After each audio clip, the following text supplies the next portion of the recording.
This podcast is for educational purposes only. It is not investment advice, not a recommendation to buy or sell any specific security. Past performance is not indicative of future results. Consult your own licensed financial professional before making any investment decision. Mike Milligan is a certified financial planning professional and the founder of One Oak Financial. Well, good morning. Welcome to the One of a Kind Financial Show Daily. I'm Mike Milligan, certified financial planning professional. It's Thursday, July 9th, 2026. Reese's Pieces, Justin Verlander, and the Emmy nominations were the three trending stories on Google yesterday. The World Cup had a day off. The Federal Reserve released the minutes, and Chairman Walsh called it a family fight. And by the end of the day, Iran was back on the front page. Strikes are back. The ceasefire's off, and oil is up 5%. Educate, coach, plan. That's what I do, and I never miss a moment. Let's go.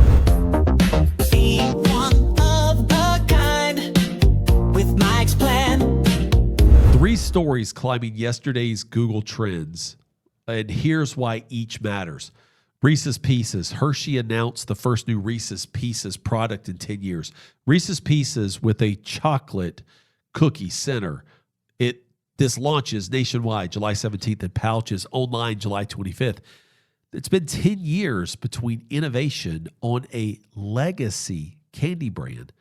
That is a business school case study. Every legacy business, including yours, including mine, has to keep innovating or it dies, even if it takes 10 years between shots. Be one of a kind with Mike's plan. Justin Verlander. Yesterday, the 43-year-old Detroit Tigers pitcher announced 2026 will be his final major league season. As an ODU adjunct lecturer, Justin Verlander is a legend there. He played his college baseball before moving on to Detroit, Houston, and other major league cities. He has 3 Cy Young Awards, 2 World Series rings, an MVP, 21 years in the big leagues.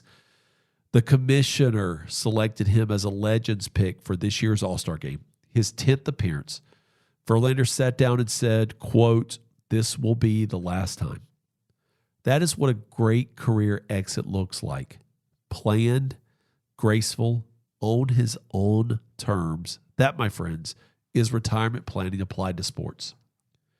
And then there's the Emmy nominations for 2026. The 78th Primetime Emmy nominations were unveiled yesterday in North Hollywood. It's going to be hosted by Lisa Colon-Zayas of The Bear and Jeff Hiller of Somebody Somewhere. The September 14th ceremony will be on NBC and Peacock. If you are a Bridgerton fan, and I am, the season 4 buzz is real. Award season is officially open, folks. 3 headlines: a candy relaunch, a Legends exit, and TV's biggest night. All 3 tell you something about how businesses, career, and industries plan for their next act. Be one of a kind with Mike's plan. The June 17th or 16th and 17th Federal Open Market Committee minutes dropped yesterday at 2 p.m. This was Chairman Kevin Walsh's first meeting as sitting chair. He described the debate in his post-meeting news conference as, quote, a family fight. Here's what the minutes showed. The committee voted unanimously to hold the Fed funds rate in the 3.5 to 3.75% range, where it is set all of 2026. The dot plot, the individual member projections, and Walsh did not participate, by the way, quote, narrowly tilted toward one rate hike this year, then a cut in each of the following 2 years, unquote. That is a split committee, folks.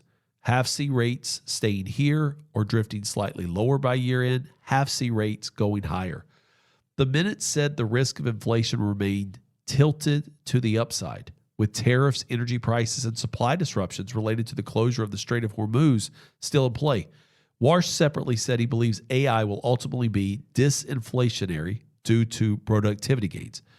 The post-meeting statement itself was cut to 1/3 of its usual size.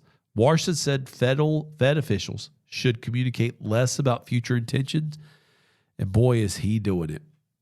This is educational only. The market reaction was muted because half the story arrived from the Middle East minutes before that tape hit. Be one of a kind with Mike's plan. And that news was yesterday morning, Iran launched attacks on 3 commercial vessels transiting the Strait of Hormuz. Overnight into Wednesday, the U.S. military carried out precision strikes on more than 80 targets in Iran, air defense systems, command and control networks, and anti-ship missile capabilities. Iran's Revolutionary Guards then said they had targeted U.S. military sites in Bahrain and Kuwait. Warning sirens sound in both countries. At the NATO summit President Trump told reporters the ceasefire memorandum of understanding with Iran was, quote, over.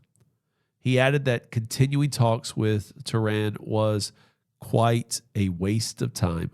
Later in the afternoon, he clarified that the fighting did not mean a return to full-scale war. Markets moved. The Dow fell 576 points, down 1.1% to close at 52,348.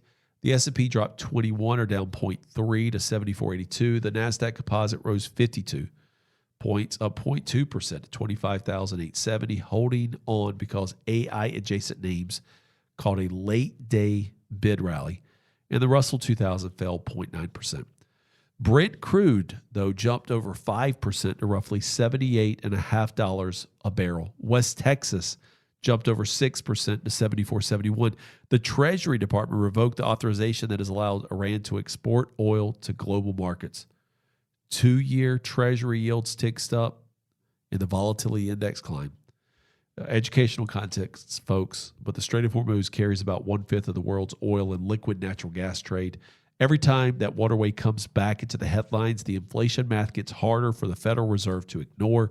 This is why your plan needs to be built on for what you cannot forecast, because the Fed cannot forecast it either. Be one of a kind with Mike's plan. The World Cup returns today in Foxborough, Massachusetts. France versus Morocco at the first true heavyweight quarterfinal.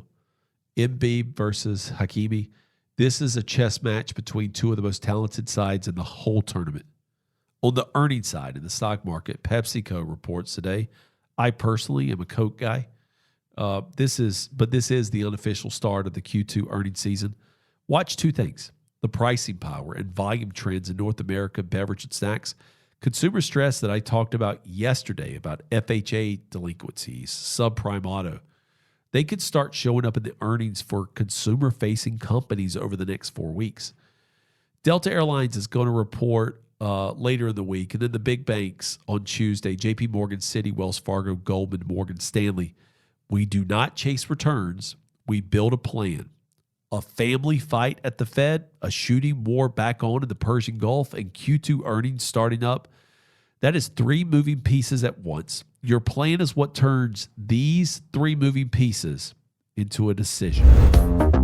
Be one of a kind with Mike's plan. Justin Verlander is retiring on his own terms. That is the goal. That is exactly what a one-of-a-kind financial plan is built to do. You get to write the ending. You get to walk off the field when you are ready. You get to hear the crowd stand up one more time. Reese's Pieces went 10 years between innovations. Your financial plan should not. It should be reviewed every year, turned over and reviewed so that it can be tuned up, and it should be rewritten when your life changes. Estoy aprendiendo. I am learning. That's the plan. And the plan that never gets updated is the plan that fails when the world changes on you. Never miss a moment, folks. This has been the One of a Kind Financial Show Daily. I'm Mike Milligan, certified financial planning professional, founder of One Oak Financial. This show is educational only, not investment advice, not a recommendation to buy or sell any specific security. Past performance is not indicative of future results. Please consult your own licensed professional before making any financial decision. I am an insurance advisor, investment advisory representative with Advisory Alpha LLC. Ideas by Mike doing business as One Oak Financial and Mike Milligan LLC doing business as One Oak Collective are unaffiliated entities of Advisory Alpha LLC. Enjoy your Thursday.